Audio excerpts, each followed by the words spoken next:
일본 도메스틱 대형 기획사 최종 면접 보고 왔어요. 대표님이 나오셨고요. 사실 결과부터 말하면 최종 면접에서 떨어졌어요. 근데 이거를 왜 기록을 하냐면 제가 이 면접을 통해서 배운 것도 많고 얻은 게 되게 많았어요. 일단은 대형 기획사 대표를 제가 언제 1대1로 만나서 얘기를 해보겠어요.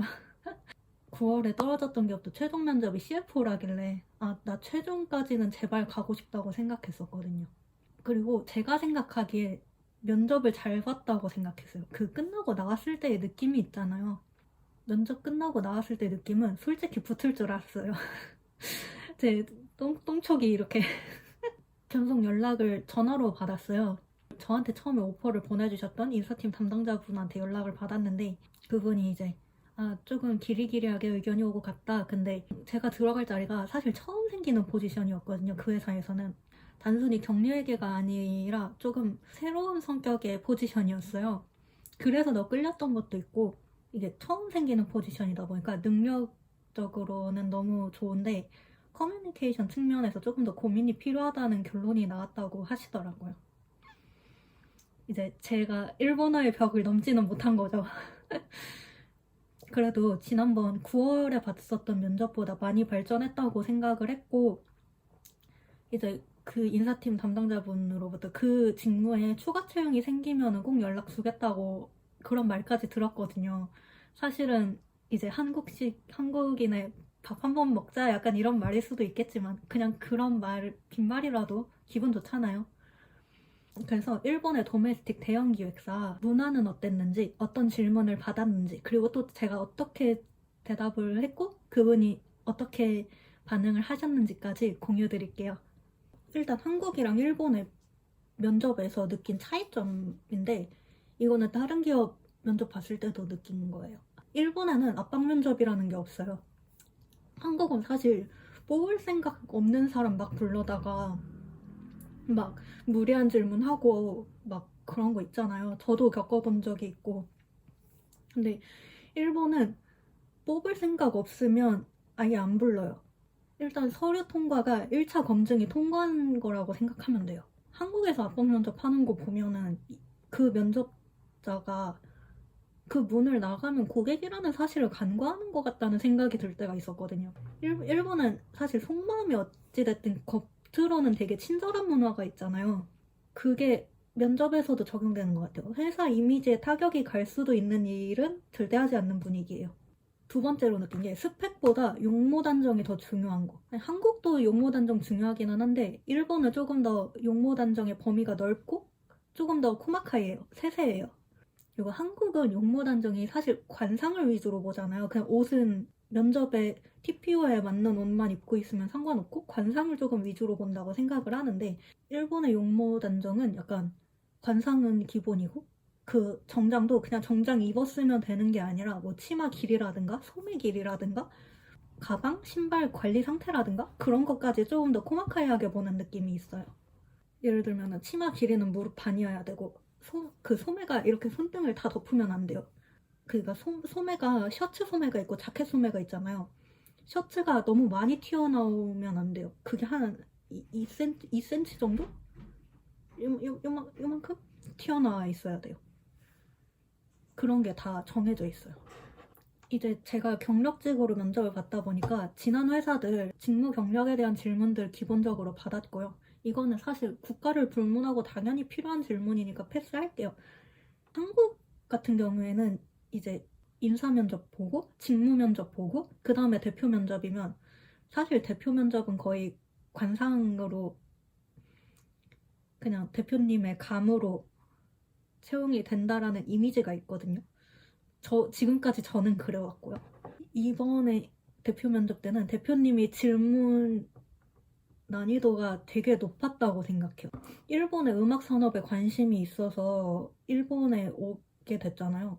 거기서 이제 나온 질문이었는데 일본에서 어떤 아티스트를 좋아해서 이 나라에 오게 됐는지 한국이 음악 산업을 전개하는 방식이랑 일본이 음악 산업을 전개하는 방식에 있어서 차이점을 제가 대답했던 그 아티스트를 예로 들어서 설명을 해달라고 하셨어요. 제가 일본에 오게 만든 아티스트는 사실 미세스 그린 애플이거든요. 그냥 그거는 솔직히 대답을 드렸고 사실 미세스 그린애플 같은 경우에는 한국 진출을 약간 염두에 두고 있는 팀이기도 하고 글로벌 확장을 염두하고 있는 팀이잖아요. 그런 과정에 있어서 되게 한국의 뭔가 케이팝 시스템을 많이 벤치마킹하는 그런 부분을 많이 봤어요. 제가 팬으로서 활동할 때. 그래서 그런 부분을 얘기를 했어요. 그래서 정리를 해서 제가 어떻게 대답했는지를 말씀을 드리자면 미세스 그린애플과 같이 글로벌로 활동 범위를 넓히고자 하는 일본 아티스트의 시작국가가 대부분이 한국이잖아요. 그 부분을 얘기하면서 이제 미세스 그린애플 같은 경우에는 비하인드 콘텐츠라든가 연습 영상 같이 팬들과 거리감을 좁히는 콘텐츠들을 케이팝의 문화에서 많이 벤치마킹을 하고 있는 것 같다. 근데 이렇게만 말을 하면 일본이 한국을 따라하고 있다는 말이 되잖아요. 저는 그렇게 생각하지는 않거든요. 한국에서도 예를 들면 프로듀스 그 시스템도 일본의 AKB 시스템에서 벤치마킹을 해온 거고 그런 게 정말 많다고 생각을 해요. 그래서 반대로 한국에서도 일본의 시스템을 많이 참고하고 벤치마킹하고 있다. 그렇게 한국과 일본은 서로 겨냥하는 시장은 다르지만 서로의 장점을 참고하고 서로를 벤치마킹하면서 같이 성장해 나가는 관계인 것 같다. 이렇게 대답을 했습니다. 이거는 이제 일본의 도메스틱 기획사라면 당연히 궁금할 부분이라고 생각을 해요. 왜 이제 글로벌 시장 규모는 케이팝 산업이 훨씬 크잖아요. 근데 글로벌 시장 규모가 큰 케이팝보다 왜 일본의 음악 산업에 관심이 있는지 그 부분을 물어보셨습니다.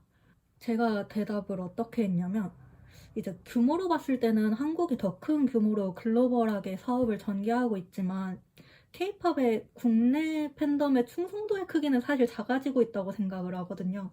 그래서 그 부분을 대답을 했고 이제 일본 같은 경우에는 내수 시장이 강한 게 강점이라고 생각을 했고 저는 항상 생각해요. 본국에서의 뿌리가 튼튼해야 글로벌로 확장할 힘이 생기는 거라고 생각하거든요. 일본은 내수 시장이 강하잖아요. 그 부분을 어필을 했어요. 내수 시장의 뿌리가 탄탄해야 글로벌 시장으로 확장해서 열매를 맺을 수 있다. 이런 말을 했고 안정적으로 그리고 장기적으로 운영할 수 있는 일본식의 음악 산업이 조금 더 제가 추구하는 커리어 방향과 맞다고 생각했다. 이렇게 대답했습니다. 한국에서 마지막 직장이었는데 직무 관련 얘기를 하다가 그런 얘기를 했었어요. 아티스트의 매출보다 비용이 컸던 적도 있다. 뭐 이런 얘기를 했었는데 그 부분을 대표님이 딱 찝으시더니 그 회사에서 아티스트의 매출보다 비용이 컸던 상황을 예시로 들어서 그때 어떻게 본사에 보고를 하고 현업들이랑 어떻게 협의를 했는지를 알려달라고 하시더라고요.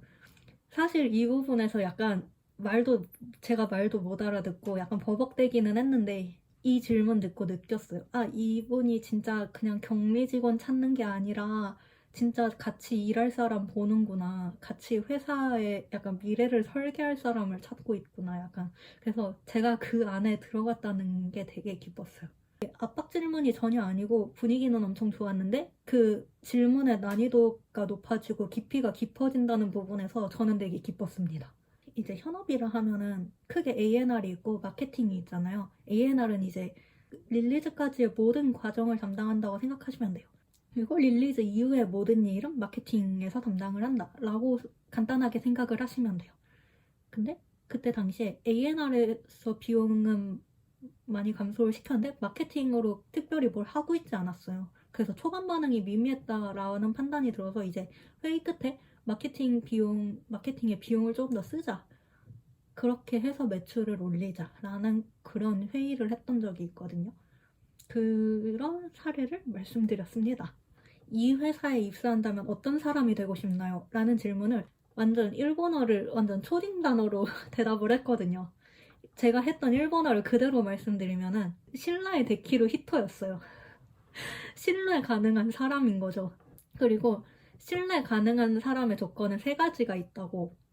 이치방 스우치니 츠이텐 미스가 나이 코토 데스. 2번 마지메나 히토 데스. 3번協力する 히토 데스. 요렇게 딱 대답을 했습니다. 지난번 면접에 들어오셨던 분이 인사팀 헤드랑 제가 들어갈 팀의 헤드 이렇게 두 분이었는데 그 두 분 플러스 대표님 이렇게 들어온 상황이었는데 세 분이 다 반응이 좋았어요.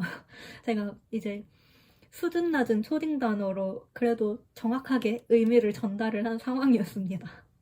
이거는 아마 외국인한테만 오는 질문일 텐데, 이제 제가 일본에 온 지 1년 반 정도 됐고, 우리랑 이렇게 면접을 할 정도로 말하고 듣는 건 너무 잘하는데, 읽고 쓰는 건 어떻게 됐는지 검증하고 싶다고 말씀을 하셔서, 제가 그냥, 솔직히 자필로 쓰고 읽는 거는 할 수 없는데, 타이핑은 문제 없다. 제가 지금 드린 이력서랑 직무 경력서 다 제가 직접 쓴 거다. 그냥 이렇게 대답했어요. 그게 사실이었어요.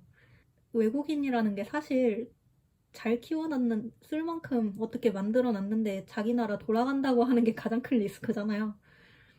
그거 한번 물어보시더라고요. 이제 재료 자격 물어보셨고, 앞으로 일본에서 어떻게 지낼 건지 하셔서, 이제 재료 자격은 제가 운이 좋게 5년 재료 자격을 받았었어요. 언제까지다 말씀드렸고, 제가 사실 지금은 대학교를 다니고 있지만 대학교 졸업한 다음에는 일본에서 대학원을 다니는 게 꿈이거든요. 그래서 일본 안에서 회계나 경영 관련한 대학원 졸업해서 영주권까지 취득하는 게 계획이 있다. 이렇게 대답을 했습니다. 간단하게 가족관계 질문이 있었는데, 이거는 개인사나 막 신상 정보를 물어보려고 하는 게 아니라 그냥 외국인이라서 물어보신 것 같아요. 그냥 일본에 오래 있으면서 우리 회사 계속 다닐 사람인가? 그거를 검증하기 위한 질문이라 솔직하게 대답하면 될 것 같아요. 이제 부모님 모두 한국에 계시고 저는 결혼 안 했고 사실 앞으로도 결혼에 대한 별 생각이 없거든요. 그래서 결혼 계획도 딱히 없다고 대답했습니다. 이제 일본 취업 콘텐츠들 보면은 항상 공통적으로 말하는 게 스펙보다 인간상이 더 중요하다는 거였거든요. 그 말은 신졸 채용에만 해당이 되는 것 같아요. 저는 이제 경력직 면접이었다 보니까 인간상을 직접적으로 검증하고자 하는 질문은 한 개도 없었습니다. 제가 여기서 얘기했던 질문들이 꼭 일본 회사가 아니더라도 엔터라면 충분히 할 수 있는 질문이라고 생각을 하거든요. 그래서 엔터 취업을 준비하는 누군가에게 도움이 된다면 정말 기쁠 것 같습니다. 면접은 기세예요.